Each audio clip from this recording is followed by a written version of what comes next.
Hi, we are here, so pleased to be here with the Administrator of the Environmental Protection Agency, Lisa Jackson. Thank you so much for your time. Well, thanks for having me. The current state of the law and regs doesn't allow us to just say, to change the law and the regs to say this process will no longer be allowable. There's no way to do that under current law. What we can do at EPA is commit to a couple of things. Rigorous scrutiny of permits to make sure that we look at potential impacts to water. And I think that there is a valid criticism that's been leveled that the process is not open enough, that outside advocates, whether they be environmentalists or people who are advocating for mining or maybe community members, don't have enough information to gauge whether or not they agree with EPA's determinations or not. So we've not only said we're going to scrutinize new permits as they come up, pull out the batch of 110 that are sitting and already waiting to be issued by the Corps and scrutinize those, but we're going to do it with one other new improvement, which is to put all the information we have out in a database that's publicly available so that the public will know what concerns we have and why we have them.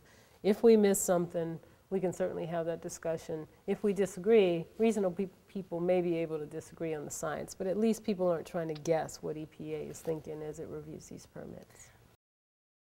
I'd like to remind people that EPA had an obligation, and it was a legal obligation given to us by the Supreme Court almost 2 years ago, to basically address greenhouse gases in the context of the Clean Air Act. I would like to see new legislation. The President has called for new energy and climate legislation, extremely important for our country, including the discussions that are happening in Congress right now amongst all the different interests who have to be part of the energy solution that the President wants.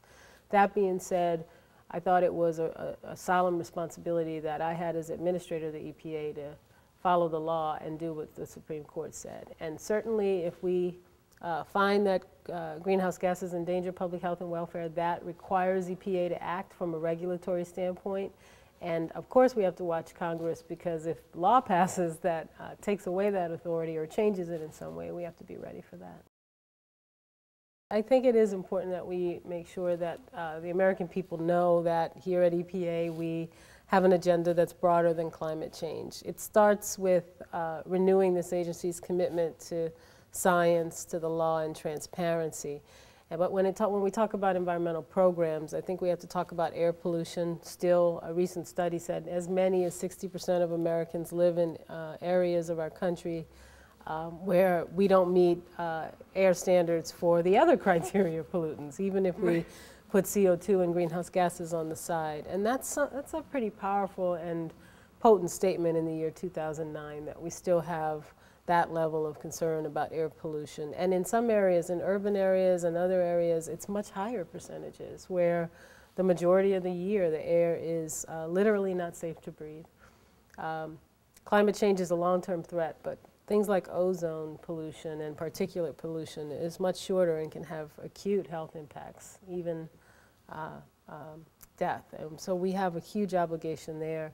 And water. I mentioned water earlier in its climate context, but I think more and more Americans are very much aware of the fact that clean water is still not a given, even in this day and age, that we have too many communities that are struggling for clean drinking water. And then go in the next step, communities whose very economic future and recovery depend on a clean and sustainable source of water, and we don't have answers for those communities.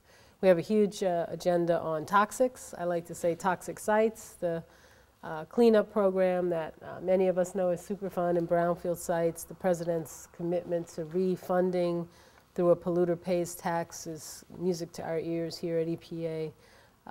But then the other side of toxics, which is toxic chemicals. Many people aren't as familiar with EPA's role in evaluating toxic chemicals and assessing risk of chemicals, and I would like to see a robust and modernized program there as well.